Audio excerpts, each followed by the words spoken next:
bien, alors, on va parler de la fiche CCF numéro 2, dont le but est d'évaluer la fiabilité d'un document.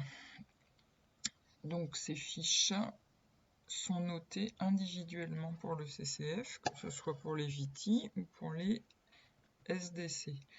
Vous avez fait une recherche documentaire et vous avez trouvé un certain nombre de documents. Il va falloir individuellement trouver 3 documents à analyser grâce à cette fiche. Donc il va falloir que vous en remplissiez 3 chacun. Alors, dans cette fiche, il y a des choses à cocher, tout simplement, et il y a des choses où il faut justifier vos réponses. Donc on va suivre ensemble. Rien ne vous empêche de mettre en pause de façon à noter si vous n'avez pas le temps de noter en même temps que moi. Donc le premier tableau, c'est le tableau d'identification du document, c'est-à-dire là où on va avoir le titre, le nom de l'auteur, la date, d'où il vient, etc. Donc on commence par identifier son support. Est-ce qu'il est papier? Est-ce qu'il est électronique? Est-ce que c'est un autre support? Là, il vous suffit de cocher dans cette zone. Ça, ce sont des choses qu'on a vues en début d'année en cours. La nature de votre document.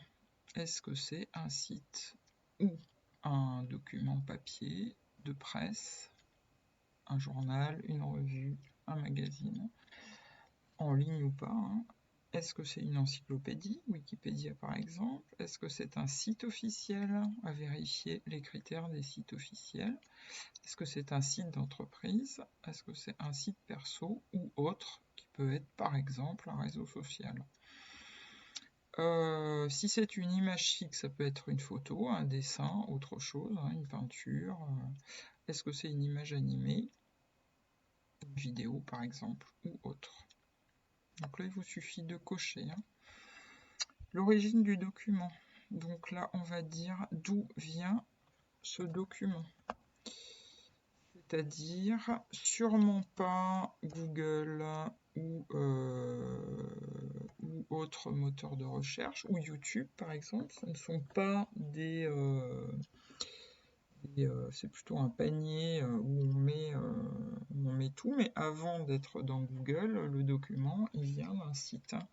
Donc par exemple, le nom du journal, le nom de l'émission télé dont sort votre reportage, le titre d'un livre ou le nom du site. Alors en général, je vous parle de YouTube, mais souvent les vidéos, elles existent avant d'exister dans YouTube. Donc faites attention à ça. On passe à l'auteur. Donc l'auteur, cas particulier, si c'est Wikipédia, vous marquez auteur multiple. Ça peut être une personne physique avec un nom et un prénom. Si c'est un pseudo, ce n'est pas une personne identifiable. Donc un pseudo n'est pas un nom d'auteur. Vous pouvez avoir un nom, un prénom, ou une personne morale qui prend la responsabilité de l'édition de ce document, par exemple le EDF, par exemple l'agence de l'eau, par exemple la chambre d'agriculture. Donc ça peut être une entreprise, une collectivité, une association. Et il arrive aussi que vous n'ayez pas d'auteur. Dans ce cas-là, vous ne pouvez pas inventer. Donc, si vous n'avez qu'un pseudo, par exemple, vous ne mettez rien. Par contre, il faudra le mettre plus tard. Ce n'est pas très bon signe quand il n'y a personne qui prend la responsabilité de la publication. La date de publication du document. Donc, pour les sites web, parfois, il n'y en a pas. Et ce n'est pas la date de mise à jour du site. Donc soit vous avez une date et vous êtes sûr que c'est la date de publication de l'article, soit si vous avez un doute, vous ne mettez pas de date. Le titre du document. Donc là par contre, à ne pas confondre avec l'origine du document. Là, vous êtes dans le titre de l'article ou du chapitre ou de l'article d'encyclopédie, etc. Les sources de l'auteur. Donc, si c'est sérieux, on a des sources multiples, c'est-à-dire qu'il y en a plusieurs, il n'y en a pas qu'une, et elles sont complémentaires, c'est-à-dire que elles se complètent entre elles, elles ne viennent pas toutes de la même origine. Et on note si elles sont citées, soit dans une bibliographie, c'est-à-dire une liste à la fin de l'article, ou si elles sont citées à l'intérieur du texte, avec des guillemets par exemple, à l'intérieur du texte. Une fois que vous avez noté tous ces renseignements, vous revoyez tous ces critères-là et vous voyez s'il y a des critères positifs et des critères négatifs. Par exemple, si il n'y a pas de source, si je n'ai pas de date et si je ne sais pas d'où vient mon document, ça ce sont des critères négatifs. En revanche, si je suis sur un site officiel où j'ai une date de publication bien identifiée et où j'ai un auteur, là ce sont des critères positifs. Donc vous faites un petit bilan. À tous les stades, je vous demanderai de faire un bilan. Le deuxième petit tableau, c'est les critères de pertinence.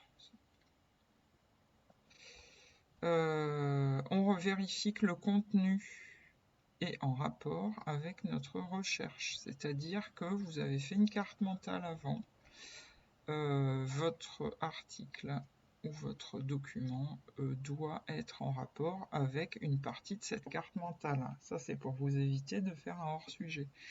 Donc, le thème de mon document correspond à ce que je cherche. Je vais m'en servir pour traiter, par exemple, les composants du sol, les acteurs du paysage, la vigne en Hongrie, etc. On essaye de ne pas choisir un document qui n'a rien à voir avec ce qu'on cherche. Le niveau de langage, vous vérifiez que vous comprenez, que c'est à votre niveau, donc vous cochez, je comprends très facilement. Vous pouvez avoir besoin de vérifier certains termes. Si vous ne comprenez pas, il faut le mettre. Il y a des textes de loi, par exemple, qui sont, ou des textes qui sont des textes scientifiques qui sont difficiles à comprendre. Il faut choisir un document qui est à votre niveau. Le public visé, est-ce que c'est un public de scientifiques? Est-ce que c'est de la vulgarisation? Je vous rappelle que la vulgarisation, c'est se mettre au niveau d'un certain public. Par exemple, une émission comme C'est pas sorcier, c'est une émission de vulgarisation, mais qui est de très bonne qualité. Ça peut être aussi un public de professionnels, si vous êtes sur un document, par exemple, la France agricole est un support qui est dédié aux agriculteurs. Ou un autre public, ça peut être des scolaires, ça peut être... Et pareil à ce stade, vous notez les critères positifs et les critères négatifs.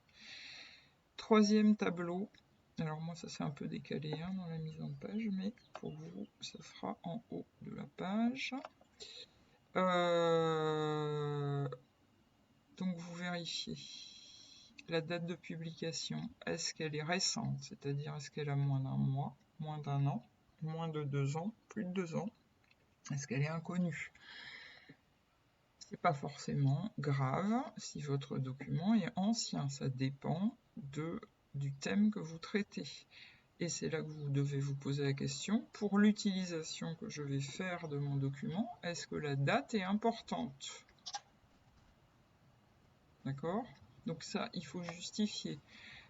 Si vous êtes sur les statistiques d'utilisation des produits phyto, il faut que ça soit très récent.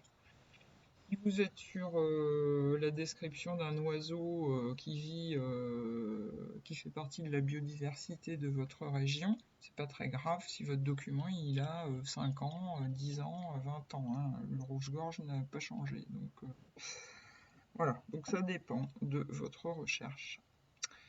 Est-ce que votre présentation, est-ce que le document est bien présenté? Est-ce qu'il a une table des matières? Est-ce que la langue est correcte? Est-ce que les liens fonctionnent quand on clique dessus? Est-ce qu'il y a de la publicité de façon vraiment très importante? Est-ce que c'est bien présenté? Est-ce que c'est présenté de façon soignée? Même chose, vous faites un petit bilan à ce stade-là. S'il y a plein de fautes d'orthographe et que c'est gavé de publicité qui vous propose d'acheter des choses, c'est pas bon signe, hein. Donc vous faites un bilan des critères positifs et négatifs. Le dernier critère, c'est le critère de fiabilité. Donc votre auteur, donc vous l'avez marqué dans la première partie, est-ce qu'il est identifié? Est-ce que identifié, ça veut dire nom, prénom ou un organisme qui prend la responsabilité de la publication de ce document.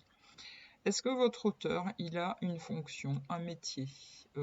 Est-ce qu'il est ministre? Est-ce qu'il est chercheur? Est-ce qu'il est juste témoin? Est-ce que voilà, quel rôle il a dans ce document? Est-ce que votre auteur est objectif, c'est-à-dire quand on ne donne pas son avis, ou est-ce que votre auteur est subjectif, il donne son avis? Vous repartez sur votre origine du document, soit vous le connaissez, vous l'utilisez, vous le voyez au CDI, il y en a chez vous, vous êtes abonné, vous avez l'habitude de le consulter, tout ça, je le connais. Si je le connais, est-ce que je lui fais confiance ou est-ce que je lui fais pas confiance? Ou bien, deuxième cas, je ne le connais pas, ce qui est souvent le cas sur les documents électroniques, et auquel cas, si je n'ai jamais vu cette source d'information, je vais aller faire une petite recherche dans le Qui sommes-nous ou dans Google, et je vais vérifier que c'est un site fiable. Je vais m'interroger aussi sur les objectifs du document. Pourquoi est-ce que l'auteur publie cette information? Est-ce que c'est juste pour informer? Est-ce que c'est pour nous convaincre? Est-ce que c'est pour partager les connaissances? Est-ce que c'est pour me vendre quelque chose ou autre? Il peut avoir envie de nous informer et de partager les connaissances, hein. Et à ce stade, à nouveau, un petit bilan des critères positifs et négatifs. Maintenant, vous allez faire un bilan global en reprenant vos mini-conclusions. D'accord? Vous reprenez, vous faites un bilan de vos critères positifs et de vos critères négatifs. Il y en a qui sont plus importants que d'autres. Et c'est là que je vous demande, dans votre conclusion générale, de faire un choix. C'est-à-dire, je décide soit de conserver ce document, et je justifie avec ce qui me semble le plus important comme critère. Soit je décide de rejeter ce document parce que, et vous justifiez avec aussi 3 critères, vous décidez de le rejeter parce que y a beaucoup de publicité, vous vous rendez compte que le but de l'auteur c'est plutôt de vous vendre des produits que de vous informer sur les dangers de la pollution dans une rivière de tel ou tel produit. Ou bien vous décidez de le conserver parce que, ok, c'est une page Wikipédia, mais elle vous semble avec de bonnes sources, elle vous semble complète, elle est à jour, et il y a un label en plus avec une étoile qui dit que c'est un article de bonne qualité. D'accord? Donc, il faut que vous fassiez 3 fiches comme ça. C'est-à-dire que donc vous choisissez 3 documents. Vous avez tout à fait le droit de choisir un document qui ne convient pas. C'est-à-dire que vous trouvez pas suffisamment fiable pour être utilisé dans votre travail sur, alors pour les VITI, les vins du monde, pour les CEC, les ressources communes en agriculture. Voilà, c'est la fin de cette séance.